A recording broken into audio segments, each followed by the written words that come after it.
在農業局長李芳玲甲12間參加台北國際食品展的廠商甲農會業者，共同揭開台南農漁釀起來的儀式，象徵台南的農漁產品的品牌將持續發光，邁向國際的市場。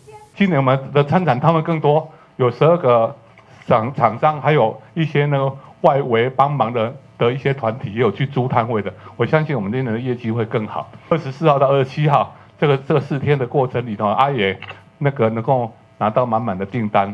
其實也不要以為它是國內的展因為很多buyer也會來看。就好像我們常常去英國也好，或是新加坡也好，或是東京也好，都有其他的客戶過來。這些客戶這些buyer都是跑來跑去的。那大家也趁這個時間呢，互相學習。這屆參加台北國際食品展的業者，包括有農漁產、加工食品、甲啲保健產品等領域。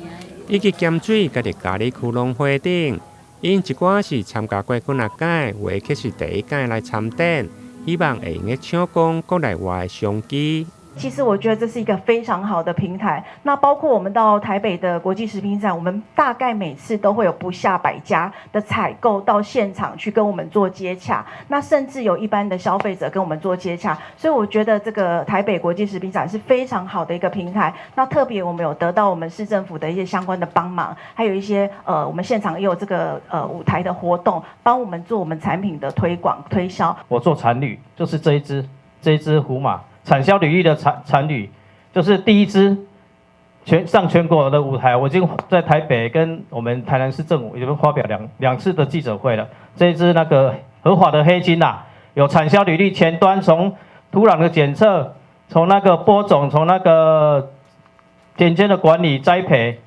到後來收成的檢驗之後，到後端的製程自由工廠的 ISO 22000 HACCP， 全程都是合乎的，所以這一支推出來，我們今年主要到台北國際食品展推向國際舞台。這屆台北國際食品展從今日起到6月27日，延續去年2025年台南館在展期，總共吸引超過600位國內外專業的買主來洽談，並且得到馬來西亞、日本加美國等國際買主高度的肯定，希望今年會用個再創佳績。